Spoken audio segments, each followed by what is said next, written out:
Do you know, the anxiety I felt in social situations used to make my mouth go as dry as a Sahara desert, and my stomach would twist and turn like an old washing machine. My mind would quietly whisper to me that I was going to embarrass myself.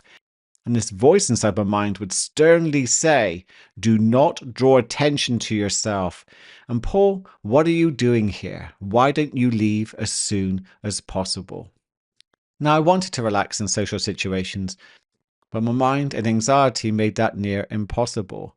I'd lost confidence in myself, and that lasted throughout my 20s and 30s. And besides going out socially, do you know what I used to dread the most? Meetings and workshops. Have you ever sat there in a meeting or workshop and you're in a circle and you have to go around one by one and introduce yourself? And I would sit there rehearsing over and over what I was going to say because I was so anxious that I was somehow going to embarrass myself. It felt like an eternity waiting for it to be finally my turn. And somehow, despite my mental rehearsals, my introduction would come out as a garbled mess. Though you wouldn't have thought it if you'd met me, I would totally fake being confident all the way. I'd put a mask on of being an extrovert who was funny and always positive, but deep down inside, that was mostly a lie. Now, I wanted to be funny and I wanted to be positive, but it wasn't always there. I was busy overthinking what was going on around me, so I could never really be myself. Now, does that sound familiar? Do you really dread those meetings, workshops where you have to introduce yourself? And you don't even have to do it now in person. You can be waiting for your turn on Zoom and still get that feeling of dread. And do you find yourself rehearsing over and over inside your mind what you want to say and how you want to sound because it gives you a false sense of control? And also, you believe that it will reduce the risk of you making a fool of yourself when it comes to your turn to speak. Understandable, but has it ever worked for you? Maybe it has, maybe it hasn't, but still, it's painful, isn't it? And you're not going to be alone. It's incredibly common that past experiences involving being embarrassed in front of people has led to so many of us creating unhelpful programs where the mind says never again. And years later, it can still be very difficult to put yourself in a situation where there's a risk that you may embarrass yourself. They are very hypnotizing now, and despite your best efforts, can easily put you into that autopilot dream state trance of worry and fear about negative fantasy futures which don't even exist. And it can feel so frustrating because you want to stand up and you want to be yourself. You want to put yourself out there. You want to be confident, but the subconscious mind seems to sabotage you and put you back inside your comfort zone. Well, we say comfort zone, but it's a bit of a prison, really, isn't it? Which is more familiar than comfortable. Just something else to add to this, by the way. We often think that we should feel more confident in all situations, and we can really, really be punishing of ourselves and judgmental of ourselves for having what is a natural response. And in our evolutionary history, all eyes on us could have meant that we were in danger. So it's natural to have a survival response, even in a Zoom meeting, because all eyes are on you. And often the resistance to our thoughts and our feelings make what we are experiencing feel much worse. And it really begins to add to the story that we have a problem with our confidence. This is why I love mindfulness, because when we just take a pause and a breath and bring ourselves back to the only moment that matters, when we stop resisting the present moment, stop interfering with it, arguing with it, thinking that we should be different, the situation should be different, other people should be different. When we stop that and come back to the present moment, we can begin to relax. Yes, your mind might be very busy, chatting away about how terrible it's going to be if you embarrass yourself, what other people are thinking of you. And it just becomes a form of control, doesn't it? You try to control your reality because you're frightened. But you have the ability to come back to the present moment. Don't really even have to try that hard. With a breath and a simple shift of awareness to what is happening right now, you can begin to move away from your stories. Accept that you have a busy mind. Accept the story of a lack of confidence. And just let that story come and go like clouds in the sky. And then what happens with that is a natural shift into relaxing into the moment. As I remind my clients, the problem with anxiety isn't anxiety itself. It's your perception of it. That's what's making it worse. If you think about what anxiety is, it's a series of sensations and thoughts. That's all it is. And you are very capable of accepting that experience, allowing it just to be there, breathing into it, and then choosing what you would like to do. So my ABC system. And that's the same with confidence. The problem, in a way, isn't that you have a confidence issue. It's your perception of that confidence issue that will make it much worse. I hope that makes sense to you. It is a different way of looking at it. But the more you subscribe to the story, to the idea that you have a confidence issue, the more you'll create resistance to that, fight it, act it out, or constantly try to find ways to change it, which will always leave you over monitoring yourself, over focusing. Am I being confident right now? How am I right now? What do I do right now? Reminds me of the backwards law, something that really does resonate with me. It's the backwards law by philosopher Sir Alan Watts. He talks about the more we try to attain something like happiness, this tends to be more about internal states. So like you're chasing the feeling of abundance, or you're chasing the feeling of happiness, chasing the feeling of being calm, then you'll always be asking yourself, am I? Am I these things? Which takes you away from being those things and leads you down a path of constantly chasing. So let's normalize how you feel. Let's normalize what you call your lack of confidence. There is nothing wrong with you.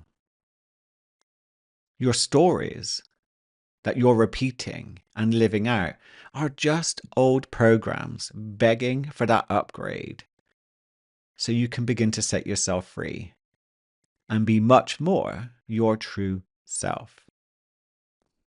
So I have a few more tips for you on what you can begin to do to upgrade your confidence levels. So first off, let's have a quick look at what can reduce your confidence and make you feel like a failure. Now, there's one program that definitely needs upgrading because it's quite immature and it's a subconscious program that we have evolved with, and it's the status program.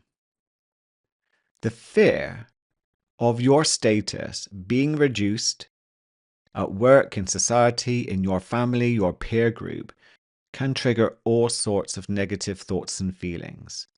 It can feel devastating to feel that your status has somehow been reduced. It really can make you feel very mentally low. And I've seen this with myself and clients who have been shamed in their past somehow and reduced in status within a group. And it creates a program that says somehow you're lower, somehow there's something wrong with you. And then this story is then lived and acted out as if it's the truth, even though there is absolutely no evidence that it's even true. Now, challenging this story and beginning to change your perspective, see through its lies, can begin to help upgrade your program. For example, when I was being bullied, I assumed that I was the one at fault, that there must be something wrong with me. And I would do everything I could to try to change. It wasn't until I was speaking to a therapist that they pointed out, well, what if it's to do with them? And I'd never really entertained that question before. I'm like, what do you mean? They said, well, you're assuming it's all about you, which is quite natural. But what's going on for them to see you this way, to treat you this way? Maybe they were threatened by you in some way. There was something different about me. There's an energy, there's a light. There's something about me which has led me to do what I do now. And maybe some people see that. They see that in you. There's something different about you. And they try to eclipse that. They try to put you down. And you've got to think, is there something different about you that other people try to put down? They don't want you to be yourself. It's threatening to them in some way. And just by beginning to entertain the possibles in what's going on for the people around you that have somehow tried to reduce your status, which, we have to be honest, is completely illusionary. There is no hierarchy, there is no status. It's all made up, but we do subscribe to it and act it out as if it's true. But at any moment, we could literally drop that idea, drop that story, and do something completely different. And we all have that capability. But one of the biggest traps that come with status is how we compare ourselves with other people.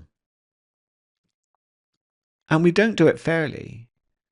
We compare ourselves with people who are in completely different places to us. We think they are where we want to be. Why am I not like them? I'd be happier if I was where they are. If I looked like them, if I had what they had, I would be happier. Reality would be better for me. And that's a surefire way to make ourselves feel miserable, to reduce our own status. Now, the ego can get on board with this, and it can add to your suffering. Why would it do that? Why would your ego create more suffering for you?